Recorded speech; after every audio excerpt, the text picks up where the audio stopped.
Okay, here we're talking about, we're in Algebra 2 talking about 2.6 graphing inequalities. And remember, when we're talking about inequalities, we're talking about greater than or less than or greater than equal to or less than or equal to signs. So given a linear equation where y is greater than or equal to x plus 4, okay?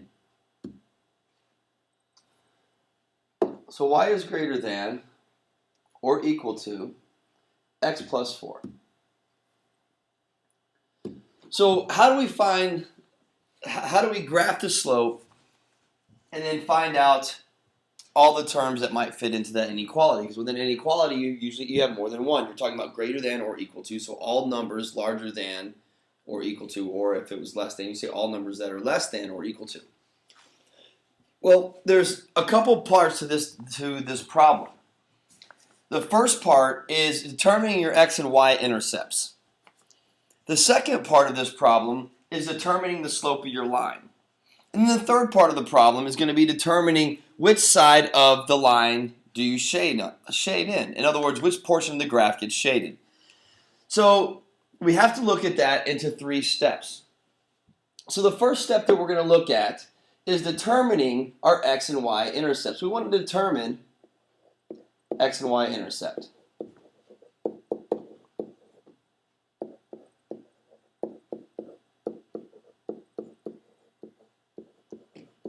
And so now you have to remember that when we determine the x and y intercept, then at the x-intercept,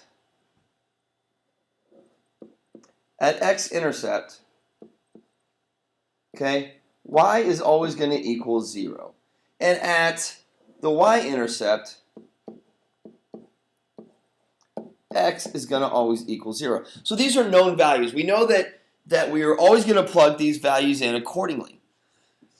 So to solve this problem, what I need to do is I need to write the equation 2 times. Because I need to solve it 1 time for x and 1 time for y.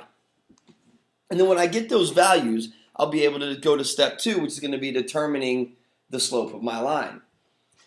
So if I'm going to write this equation first, if I'm going to write this equation twice, I need to write it again. I'm going to write the same equation. I'm going to write y is greater than or equal to x plus 4. Now the first thing I want to do is I'm going to say at x, y equals 0. So here I'm going to solve for my x-intercept. This is what I want to solve for at the end. I want x-intercept. Okay, I want to find my x value. And so since I'm looking for my x value, then I know right away that my y is going to equal 0. So all I'm going to do is I'm going to plug this in. I'm going to plug 0 in for y and say that 0 is greater than or equal to x plus 4. And so now remember, I want to get x by itself. So this is the variable that I'm looking for. I'm looking for x. So in order to solve for this, I need to get x by itself, so I need to get rid of the 4. So I'm going to subtract 4 from both sides. And positive 4 minus 4 is going to give me 0, so that cancels out, leaving me only with x being less than or equal to, and then 0 minus 4 is going to give me negative 4. So I can say that x is less than or equal to negative 4. So then to properly write this, I'm going to say x is less than or equal to negative 4. So now I have solved for my x value. So when I say that this is an x-intercept, what that means is this now gives me a value, or a coordinate, I should say, where x is negative 4, okay? X is negative 4 because x is always the first value, and y is 0. So the coordinate here is going to be 0 because y is the second coordinate. So now I have a point, negative 4 and 0. And this is what determines my x-intercept, my x value. So I've solved for x. Now I have to solve for y. And I do this again because remember, so now at y, x is going to equal 0. Okay, x equals 0 at the y for my y-intercept. So again, I'm going to solve for y. Let me make that a little more clear for you. Okay, so I'm going to solve for y. So now what I want to do, I'm going to just do this for now. I'll have to change that to an inequality in a minute. But so if x equals 0, then y is going to be greater than or equal to 0 plus 4. Well, 0 plus 4 is simply 4. So then y is greater than or equal to 4. So then my y-intercept is saying that y is greater than or equal to the number 4. So now I have my second point. Okay, I have my second x, y value. Well, my y value then for this coordinate is going to be 4. And my x value is 0.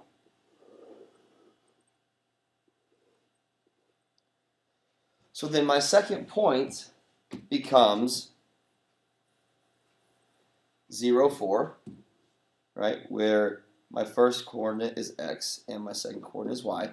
So now I have two points to place on my graph, right? I have this point and I have this point. So this is the first step in the equation. This is the first step in the problem, determining my x and y intercepts. And in doing that, it gives me two coordinates, okay, 2 points on the graph. And so now what I want to do is I'm going to take and I just want to simply plot these points. And so for my first point right here, okay, I'll make it green. For this point right here, it's going to be -4 and 0.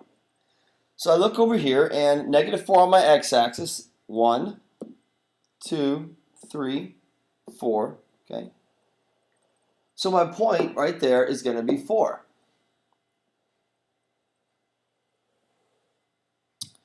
Now I'm going to go and I'm going to make my next point. I'm going to look for my next coordinate.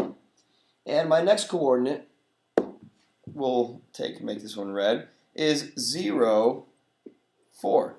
So I find 0 on the x-axis, and I'm going to go up 4 on my y-axis. 1, 2, 3, 4.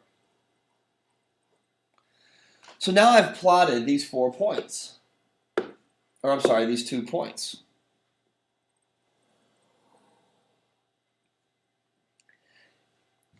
So once I've plotted those, now, remember I said there were 3 steps. The first is determining the x and y intercept. And then the second is going to be determining the slope of your line. And then the third is going to be which side of the graph to shade. Well, now that I have my 2 points, right, the green and the red point, now I can take and simply draw my line between those points, and that will determine my slope. So again, first, I had to determine the x-intercept, or the x and y-intercept. And then secondly, I had to find my line. And I did that by putting those 2 points in. Now I'm gonna let you pause for a minute, and I want you to take a look and see if that makes sense. And then I'm going to erase this, and I'm going to go into the third step, which is determining which side to put the inequality on.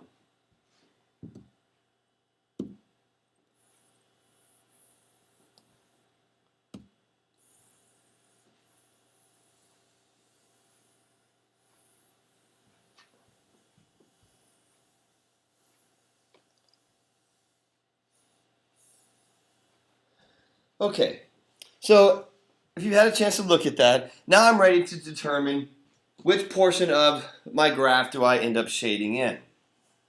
And so to do that, I need to take a look, and again I have y is greater than or equal to x plus 4. And all I'm going to do is I'm going to pick any spot on my graph to shade in. If when I plug those points in, the answer is true, I shade that side of the line in. If it is false, then I have to shade the opposite side. So I'm going to pick points. I'm going to extend my lines for a minute.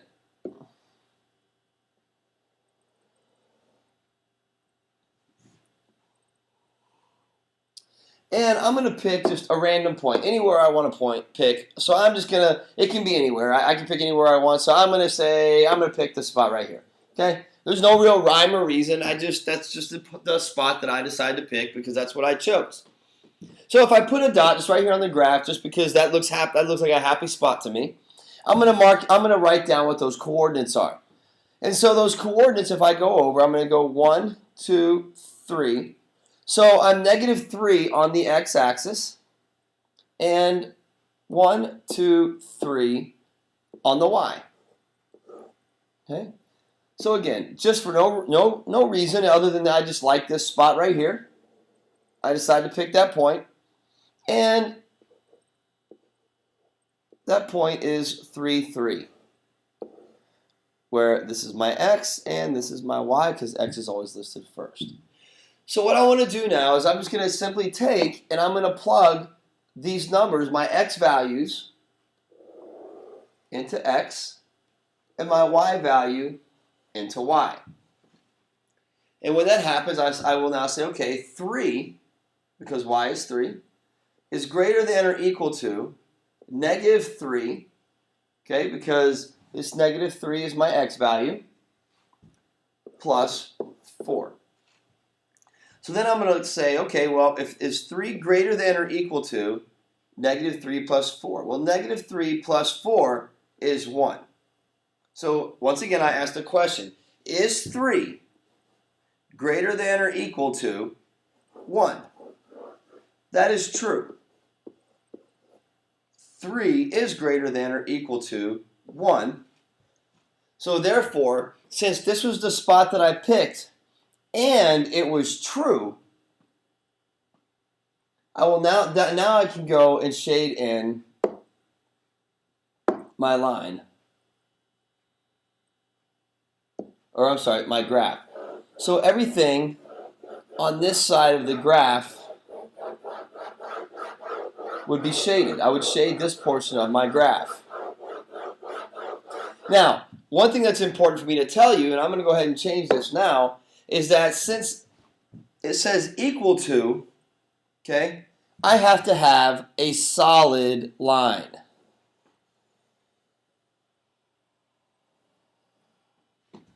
Okay, I have to have a solid line. If it was not equal, if it was just greater than or just less than, then my line would be dotted. But since it says it's equal to, I have to have a solid line indicating that that statement is true.